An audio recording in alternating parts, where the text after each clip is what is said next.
कि अग्र पूजा किसकी किया जाएगा इस यज्ञ में। अग्र पूजा भाई, यज्ञ में कोई ऐसा मुख्य होते हैं ना, जैसे यज्ञ में संत होते हैं, उन संत की अग्र पूजा होती है। तो राजस्व यज्ञ में किसकी अग्र पूजा होगी? सब लोग मौन है।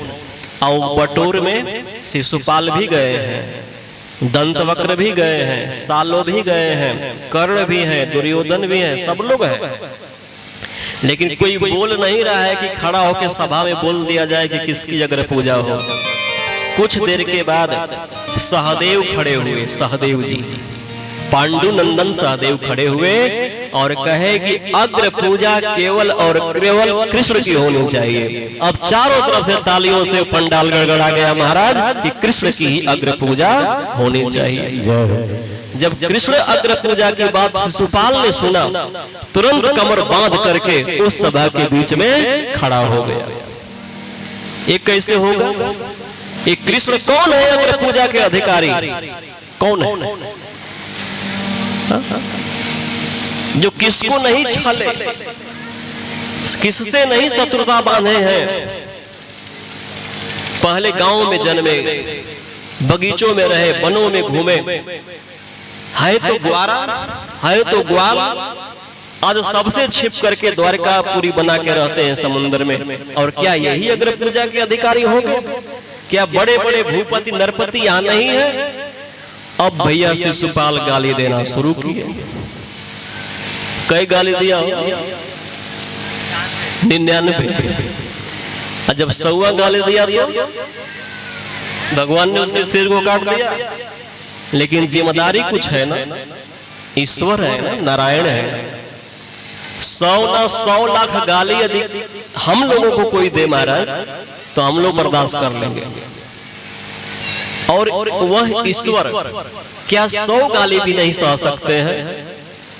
क्या यही कृष्ण की भगवत्ता है? क्या यही भगवान की भगवत्ता है कि कोई साधारण मनई का 100 गाली ना सह पैया? बतिया 100 गाली या 100,000 गाली का नहीं। हाँ, शिशुपाल गाली पे गाली दिए जा रहा है, गाली पे गाली दिए जा रहा है। भगवान मुस्कुराते जा रहे हैं, मुस्कुराते जा रहे हैं। जब 100वीं बार कहा शिशुपाल ने कि हे कृष्ण, जिस रुक्मिणी को तूने हर करके लाया और रुक्मिणी मेरी पत्नी है, तुरंत भगवान ने हाथ में चक्र लिया, कहा शिशुपाल मैं सब कुछ बर्दाश्त कर सकता हूँ, अपनी गाली सह सकता हूँ, 100 नहीं 100 करोड़ गाली सह सकता हूँ, लेकिन नारियों का अपमान नहीं सह सकता हूँ। तुरंत भगवान ने शिशुपाल के सिर को काट दिया महाराज। इस प्रकार की गाली नहीं सह सके कन्हैया और शिशुपाल के सिर काटे। ये सिद्धांत। अब शिशुपाल के जब ही सिर कटा, उसकी आत्मा प्रकट हो गई, ज्योति प्रकट हो गया और सबके आंखों के सामने देखते देखते भगवान कृष्ण के हृदय में समाहित हो गया। बोल भक्त वत्सल भगवान की जय। अब कमेटी बना, अग्र पूजा के अधिकारी हुए कृष्ण और भीम जी को बनाया गया भंडारी घर का अध्यक्ष, भंडारे का अध्यक्ष। द्रौपदी को जिम्मेदारी दिया गया कि जितने अतिथि आएंगे इस यज्ञ भूमि में आप सबको भोजन परोसोगी। नकुल और सहदेव को सेवा दिया गया कि जितने संत महात्मा आएंगे यज्ञ भूमि में सबका पांव पखारेंगे। जब सबका दायित्व बांट दिया गया, सबका सेवा बांट दिया गया, दुर्योधन को कोषाध्यक्ष बनाया गया, कर्ण को दान देने वाला अध्यक्ष बनाया गया कि तो दान देंगे। कर्ण को कहा गया कि जितना दान देना होगा आपके हाथ से दिया जाएगा और दुर्योधन के पास सब पैसा रखा जाएगा। ये सब बंटवारा होने के बाद कृष्ण ने कहा कि भैया हम वह सेवा लेंगे जो अब तक नहीं बांटा गया है। इस यज्ञ भूमि में जितने लोग भंडारा पाएंगे सबके पत्तल हम उठा करके फेंकेंगे। यह सेवा भगवान कृष्ण ने लिया। तो जो इस प्रकार की सेवा में प्रवृत्त है, जो समाज की सेवा में प्रवृत्त है महाराज, वही अग्र पूजा का अधिकारी भी बनता है। किसी के काम जो आए उसे इंसान कहते हैं, उसे इंसान कहते हैं।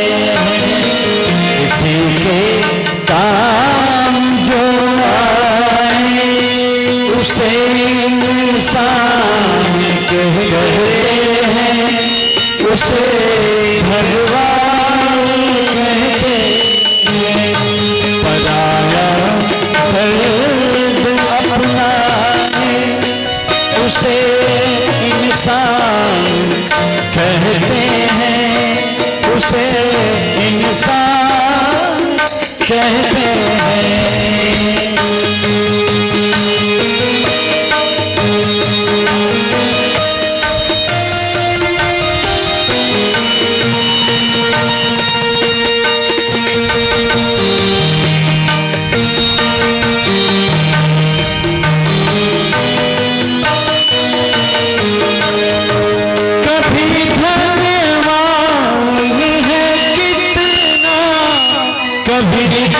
इंसान है निर्धन,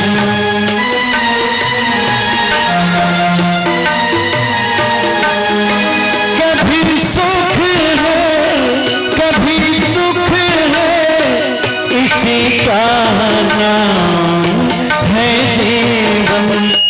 जो मुश्किल में न घबराए उसे इंसान कहते हैं, उसे इंसान कहते हैं।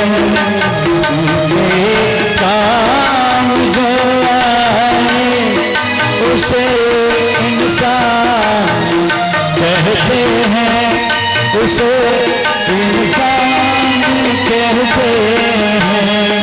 ये दुनिया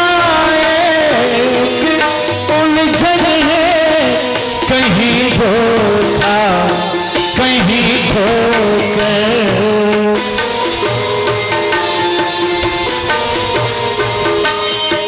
कोई हंस हंस के जीता है, कोई जीता है रो रो कर, कोई जीता है रो रो कर।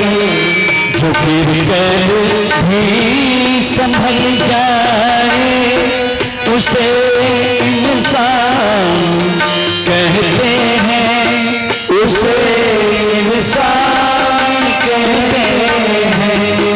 पराया दर्द अपनाए उसे इंसान कहते हैं, उसे इंसान कहते हैं।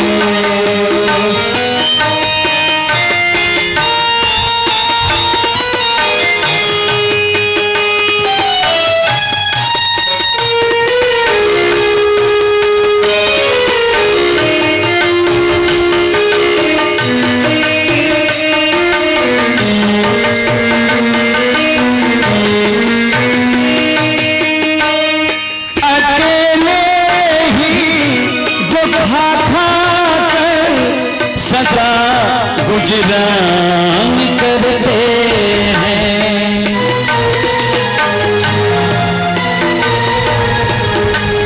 ये भरने को तो दुनिया में पशु भी पेट भरते हैं, पशु भी पेट भरते हैं। जो बंदा बात कर खाए उसे इंसान कहते हैं, उसे इंसान कहते हैं। पराया दर्द अपनाए उसे इंसान कहते हैं, उसे इंसान कहते हैं। किसी के काम जो आए उसे इंसान कहते हैं, उसे इंसान